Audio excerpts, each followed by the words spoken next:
गया तीर्थ में पिंडदान की महिमा। ब्रह्मा जी ने कहा, पिंडदान करने वाले को चाहिए कि वो प्रेत शिलादि तीर्थों में स्नान करके अस्मत् कुले मृता ये च आदि मंत्रों से अपने श्रेष्ठ पितरों का आवाहन कर वरुणा नदी के अमृतमय जल से पिंडदान प्रदान करे। हमारे कुल में जो मरे हैं, जिनकी सद्गति नहीं हुई है, इस दर्भ पृष्ठ पर तिलोदक के द्वारा उन सभी पितरों का आवाहन करता हूँ। पितृवंश एवं मातृवंश में जिन लोगों की मृत्यु हुई है, उन लोगों के उद्धार के लिए मैं ये पिंडदान दे रहा हूँ। मातामह अर्थात नाना के कुल में जो लोग मर गए हैं, जिनको कोई सद्गति प्राप्त नहीं हुई है, उनके उद्धार के लिए मैं ये पिंड दे रहा हूँ। हमारे कुल में जो दांत निकलने के पूर्व ही मृत्यु को प्राप्त हो गए और जो कोई गर्भकाल में विनष्ट हो गए हैं, उन लोगों के उद्धार के लिए मैं ये पिंडदान दे रहा हूँ। बंधु कुल में उत्पन्न जो कोई नाम गोत्र से रहित हैं, स्वगोत्र एवं परगोत्र में जिनकी कोई गति नहीं रही है, उनके उद्धार के लिए मैं ये पिंड दे रहा हूँ। उपदंधन, फांसी द्वारा अथवा विष से या शस्त्राघात से जिनकी मृत्यु हुई है, जिन्होंने आत्महत्या की है, उन लोगों के लिए ये पिंड दे रहा हूँ। जो लोग अग्नि में जलकर मर गए हैं, जिनकी मृत्यु सिंह और व्याघ्रादि हिंसक प्राणियों के द्वारा हुई है, अथवा विशाल दांतों वाले हाथियों या सींगधारी पशुओं के आघात से जो मरे हैं, उन सभी के उद्धार के लिए मैं पिंड दे रहा हूँ। जिनकी मृत्यु अग्नि में जलकर अथवा बिना अग्नि में जले हो गई है, जो विद्युत से या चोरों के द्वारा मारे गए हैं, उनके लिए मैं पिंड दे रहा हूँ। जो रौरव, अंधतामिश्र तथा कालसूत्र नामक नरकों में गए हैं, उन सब के उद्धार के लिए ये पिंड दे रहा हूँ। जो असिपत्रवन और घोर कुंभिपाक नामक नरकों में पड़े हुए हैं, उनके उद्धार के लिए ये पिंड दे रहा हूँ। अन्य जो यातना भोग रहे हैं और प्रेतलोक में निवास कर रहे हैं, उनके उद्धार के लिए ये पिंड दे रहा हूँ।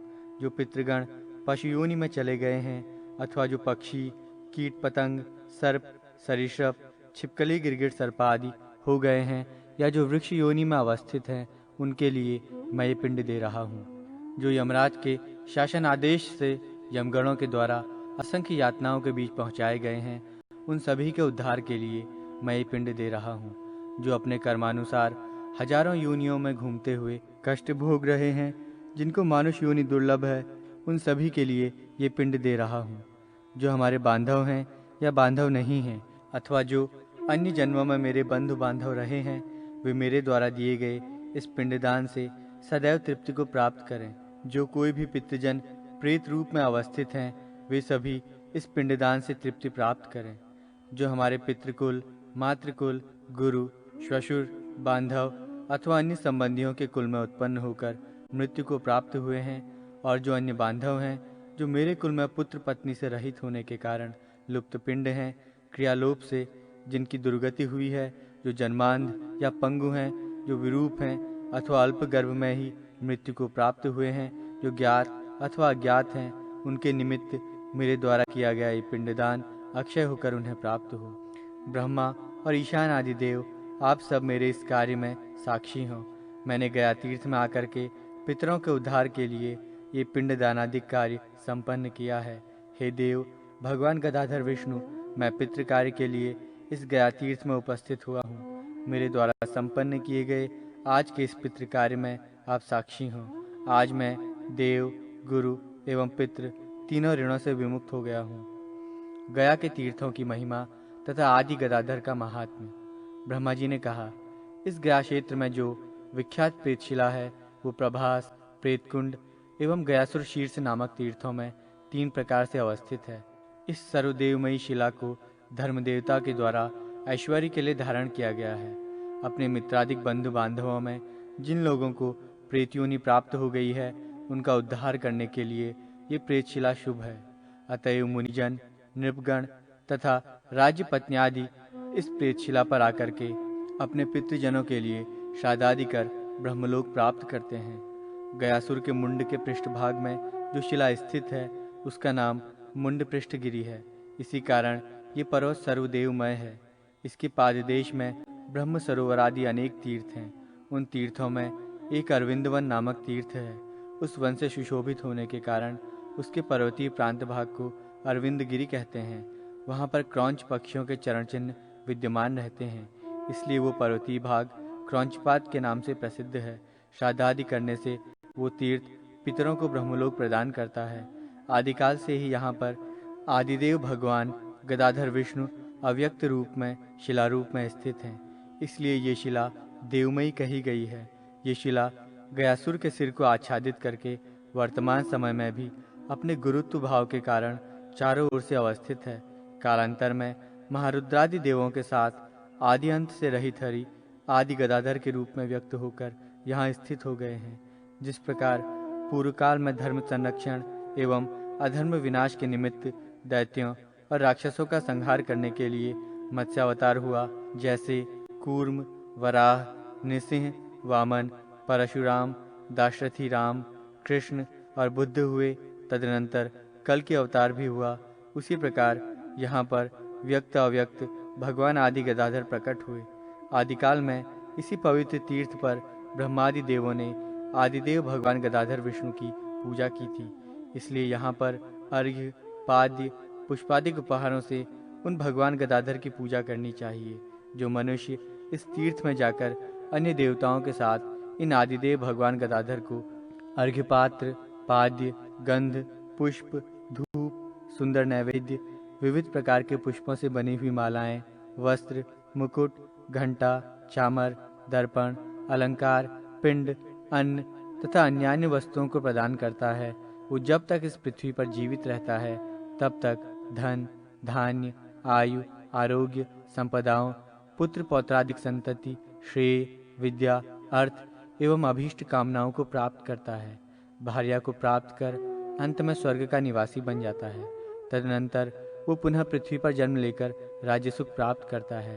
वो श्रेष्ठ कुलीन मनुष्य सत्व संपन्न होकर युद्ध भूमि में शत्रुओं को पराजित करने में समर्थ रहते हुए वध और बंधन से विमुक्त होकर मृत्यु के पश्चात मोक्ष प्राप्त करता है। जो इस गया तीर्थ में अपने पितृजनों के लिए श्राद्ध तथा पिंड दानादिक क्रियाओं को संपन्न करने वाले हैं, वे उन पितृगणों के साथ स्वयं भी ब्रह्मलोक गामी होते हैं। जो व्यक्ति पुरुषोत्तम क्षेत्र में जाकर भगवान जगन्नाथ, सुभद्रा एवं बलभद्र की पूजा करते हैं, वे लोग ज्ञान, लक्ष्मी तथा पुत्रादिकों को प्राप्त कर अंत समय में भगवान पुरुषोत्तम विष्णु के सानिध्य में चले जाते हैं।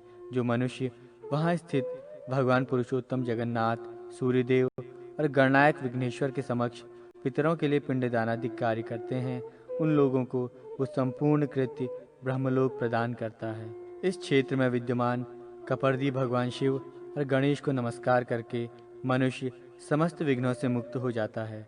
यहाँ पर विराजमान भगवान कार्तिकेय का पूजन कर ब्रह्मलोक प्राप्त करता है। द्वादशादित्य सूर्यदेव की सम्यक अर्चना से पुरुष सर्वरोग विमुक्त हो जाता है। भगवान वैश्वानर अग्निदेव की विधिवत पूजा करके पुरुष उत्तम कांति प्राप्त करता है। रेवंत देव की पूजा करके मनुष्य उत्तम जाति के अश्वों को प्राप्त करता है। देवराज इंद्र की भली भांति पूजा करके महान ऐश्वर्य एवं गौरी देवी की पूजा करके सौभाग्य की प्राप्ति करनी चाहिए। मनुष्य सरस्वती देवी की पूजा करके विद्या, लक्ष्मी की पूजा करके संपत्ति तथा गरुड़ की पूजा करके विघ्नों के समूह से विमुक्त हो जाता है। क्षेत्रपाल देव की पूजा करके व्यक्ति ग्रहों के समूह से निर्मुक्त हो जाता है। मुंड पृष्ठ की पूजा करके अपनी संपूर्ण अभिलाषाओं की पूर्ति करनी चाहिए। अष्टनाग देव की पूजा करके प्राणी सर्पदंश से मुक्त हो जाता है। ब्रह्मा की पूजा करके ब्रह्मलोक का पुण्य अर्जित करना चाहिए। भगवान बलभद्र की सम्यक पूजा करके शक्ति और आरोग्य तथा सुभद्रा देवी की विधिवत पूजा करके परम सौभाग्य की प्राप्ति होती है। भगवान पुरुषोत्तम जगन्नाथ की पूजा करके संपूर्ण कामनाओं की पूर्ति होती है। भगवान नारायण की पूजा करके वो मनुष्यों का अधिपति होता है। नृसिंह देव के चरणों का स्पर्श एवं नमन करके मनुष्य संग्राम में विजयी होता है। वराह देव की पूजा करके वो पृथ्वी का राज्य प्राप्त करता है तथा मालाधर एवं विद्याधर का स्पर्श करके विद्याधरों के पद को प्राप्त कर लेता है। भगवान आदि गदाधर की सम्यक पूजा करके प्राणी समस्त अभिलाषाओं को पूर्ण कर लेता है। भगवान सोमनाथ की पूजा से शिवलोक को प्राप्त करता है। रुद्रदेव को नमस्कार करके रुद्रलोक में प्रतिष्ठापित होता है। रामेश्वर शिव को प्रणाम करके मनुष्य को राम के समान अतिशय प्रिय बनना चाहिए। भगवान ब्रह्मेश्वर की पूजा करके ब्रह्मलोक प्राप्ति की योग्यता प्राप्त करनी चाहिए। कालेश्वर की भली भांति पूजा करके कालजयी बनना चाहिए। केदारनाथ की पूजा करके शिवलोक में प्रतिष्ठा प्राप्त करनी चाहिए और भगवान सिद्धेश्वर की पूजा करके मनुष्य को ब्रह्मलोक प्राप्त करना चाहिए। आदिदेव रुद्र आदि के साथ भगवान आदि गदाधर विष्णु का दर्शन करके अपने 100 कुलों का उद्धार कर उन्हें ब्रह्मलोक प्राप्त कराए। आदि गदाधर की पूजा से धर्मार्थी धर्म को, धनार्थी धन को, कामार्थी काम को तथा मोक्षार्थी मोक्ष को प्राप्त करता है। इनकी पूजा से राज्य चाहने वाला पुरुष राज्य और शांति का इच्छुक शांति प्राप्त कर लेता है। सब प्रकार की कामना करने वाला सब कुछ प्राप्त कर लेता है। इन भगवान आदि गदाधर की अर्चना से पुत्र की कामना करने वाली स्त्री को पुत्र, सौभाग्य चाहने वाली को सौभाग्य तथा वंश अभिवृद्धि के इच्छुक स्त्री को वंश अभिवृद्धि का पुण्य प्राप्त करना चाहिए।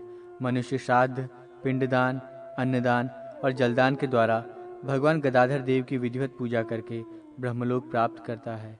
पृथ्वी पर अवस्थित सभी तीर्थों की अपेक्षा जिस प्रकार गयापुरी श्रेष्ठ है, उसी प्रकार शिला के रूप में विराजमान गदाधर श्रेष्ठ हैं।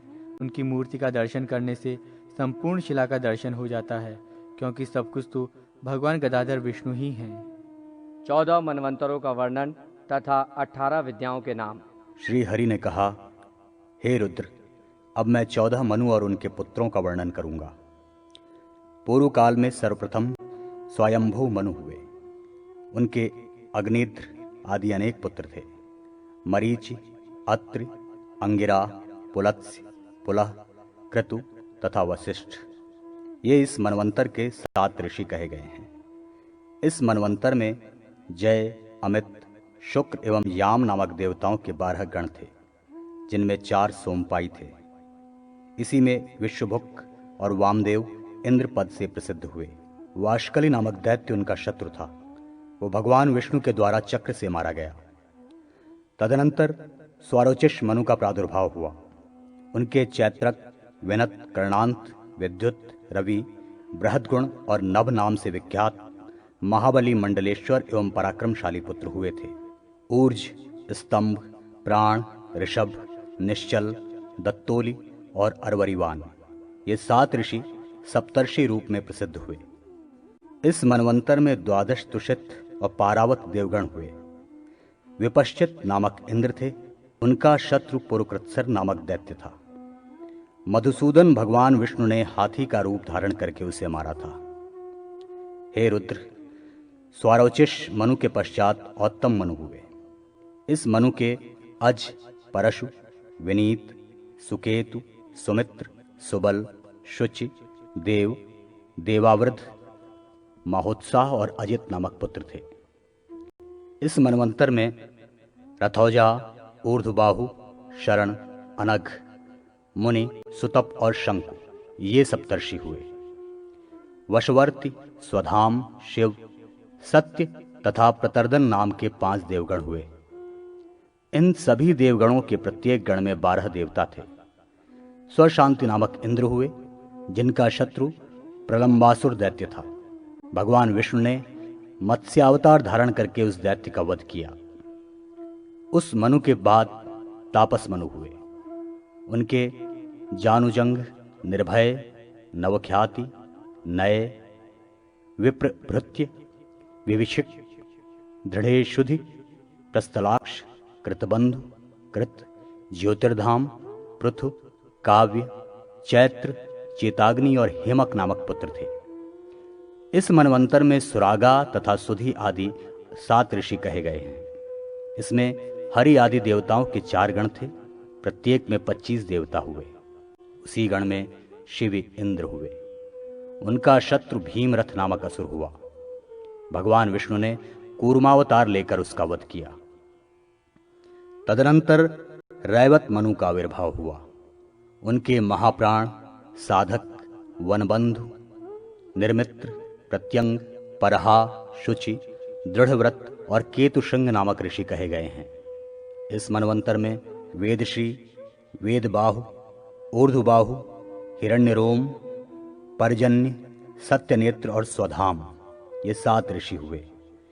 इस मनवंतर में अभूत रजस, अश्वमेधस, वैकुंठ तथा अमृत नामक 4 देवगण हुए, जिनमें 14 देव हुए। विभु नामक इंद्र हुए। उनका शत्रु शांत नामक दैत्य था। भगवान विष्णु ने हंस रूप धारण करके उसका विनाश किया। इसके बाद चाक्षुष मनु का प्रादुर्भाव हुआ। इनके उरु, पुरु, महाबल, शतधुम्न, तपस्वी, सत्यबाहु, कृति, अग्निष्णु, अतिरात्र, सुद्युम्न तथा नर नामक पुत्र हुए। हविष्यमान, उत्तम, स्वधामा, विरज, अभिमान, सहिष्णु तथा मधुशी नामक ये 7 ऋषि हुए। आर्य, प्रभूत, भाव्य, लेख और पृथक नाम वाले 5 गणों में 8 देवता कहे गए हैं। इस मनवंतर के इंद्र मनोजव थे। उनका शत्रु महान भुजाओं वाला महाबली महाकाल कहा गया है। जगदाधार अश्वरूप धारण करके उसका वध किया था। तत्पश्चात वैवस्वत मनु हुए। उनके इक्ष्वाकु, नाभाग, धृष्ट, शर्यति, नरिष्यंत, पांसु, नभ, नेदिष्ट, करूष, प्रशग्न और सुद्युम्न नामक विष्णुपरायण पुत्र हुए। इस मनवंतर में अत्रि, वसिष्ठ, जमदग्नि, कश्यप, गौतम, भरद्वाज तथा विश्वामित्र नामक 7 ऋषि सप्तर्षि कहे गए हैं। इसमें 49 मरुद्गण, 12 आदित्य, 11 रुद्र, सांध्यगण 8 वसु, अश्विनी कुमार द्वय, 10 विश्वदेव, 10 अंगिरस देव तथा 9 देवगण कहे गए हैं। इस मनु के समय में तेजस्वी नामक इंद्र हैं। उनका शत्रु हिरण्याक्ष माना गया है। भगवान विष्णु ने वराह अवतार धारण करके उस दैत्य का विनाश किया था। अब मैं भविष्य में होने वाले सावर्ण्य मनु के पुत्रों का वर्णन कर रहा हूं। उन मनु के विजय, आर्ववीर, निर्मोह, सत्यवाक, कृति, वरिष्ठ, गरिष्ठ, वाच, संगति नामक पुत्र होंगे। इस मनवंतर में अश्वत्थामा, कृपाचार्य, व्यास, गालव, दीप्तिमान, ऋष्यशृंग और परशुराम ये 7 ऋषि कहे गए हैं। सुतपा, अमृताप तथा मुख्य नामक 3 देवगण हैं, जिनके प्रत्येक गण में 20-20 देव माने गए हैं। विरोचन पुत्र बलि इंद्र होंगे, जो वामन रूपधारी भगवान विष्णु के द्वारा याचित 3 पग भूमि दान देने से ऐश्वर्य संपन्न इंद्रपद को छोड़कर सिद्धि प्राप्त करेंगे। हे ब्रह्मा, 9वें वरुण पुत्र दक्ष सावर्ण्य मनु के पुत्रों को सुने। धृतकेतु, दीप्तिकेतु, पंचहस्त, निरामय, पृथुश्रुवा, बृहद्धुम्न, ऋचीक तथा बृहद्गुण नाम के पुत्र हुए। इस मनवंतर में मेधातिथि, द्युति, सवस, वसु, ज्योतिष्मान हव्य और कव्य तथा विभु ये सप्तर्षि हुए। पर, मरीचिगर्भ तथा सुधर्मा ये 3 देवता हुए। इस मनवंतर में कालकाक्ष नामक देव शत्रु हुआ, जिसका वध पद्मनाभ विष्णु ने किया था। 10वें मनु के पुत्र धर्म सावर्णी के पुत्रों को सुनो। सुक्षेत्र, उत्तमौजा, भूरिषेण, शतानिक, निर्मित्र, वृषसेन, जयद्रथ, भूरिधुम्न, सुवर्चा, शांति एवं इंद्र नामक महाप्रतापी पुत्र थे। इस मनवंतर में अयोमूर्ति, हविष्मान, सुकृति, अव्यय, नाभाग, अप्रतिमौजा और सौरभ नामक सप्तर्षि हुए। इसमें देवताओं के प्राण नाम के 100 गण विद्यमान थे। उन गणों के इंद्र महाबलशाली शांत नामक देव पुरुष थे। उनका शत्रु बलि नामक असुर होगा। भगवान विष्णु अपनी गदा से उसका वध करेंगे।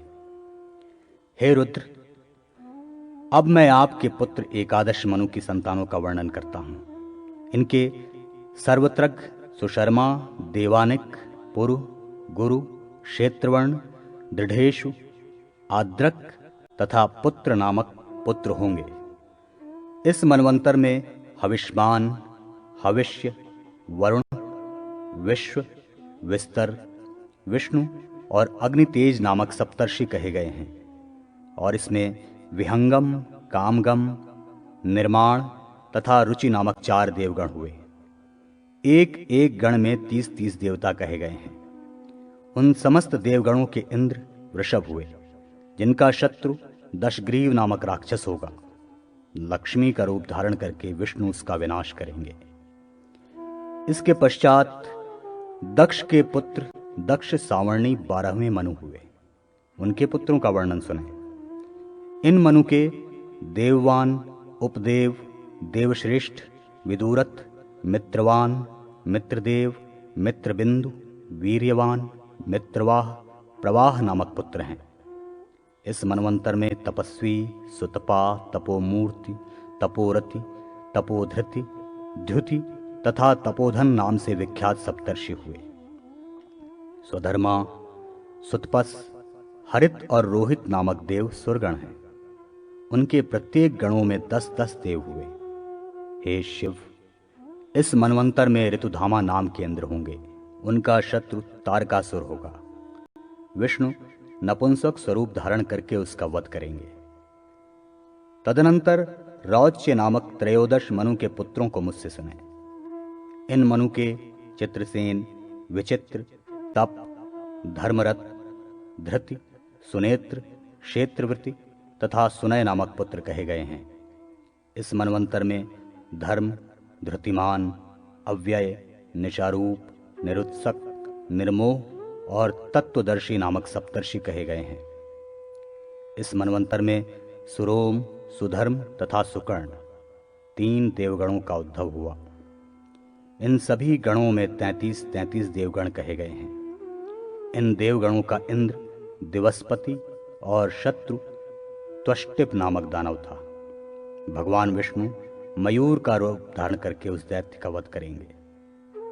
हे शिव, अब मेरे 14वें मनु भौत्य के पुत्रों का श्रवण करें। इन मनु के उरु, गभीर, धृष्ट, तरस्वी, ग्राह, अधिमानी, प्रवीर, जिष्णु, संक्रंदन, तेजस्वी तथा दुर्लभ नामक पुत्र होंगे। इस मनवंतर में अग्निद्र, अग्निबाहु, मागध, शुचि, अजित, मुक्त और शुक्र ये सप्तर्षि होंगे। इस मनवंतर में चाक्षुष, कर्मनिष्ठ, पवित्र, भ्राजिन तथा वचोवृद्ध नामक 5 देवगणों के प्रत्येक गण को 7-7 देवगणों से समन्वित कहा गया है। इस मनवंतर में शुचि नाम से प्रसिद्ध इंद्र होंगे तथा महादैत्य उनका शत्रु होगा। स्वयं भगवान विष्णु ही उस महादानव का वध करेंगे।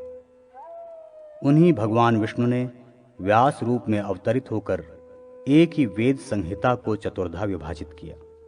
तदनंतर 18 पुराणों का प्रणयन किया। उन्होंने ही 4 वेद, 6 वेदांग और मीमांसा, न्याय पुराण, धर्मशास्त्र, आयुर्वेद, अर्थवेद, धनुर्वेद और गंधर्व वेद इन 18 विधाओं का विस्तार किया।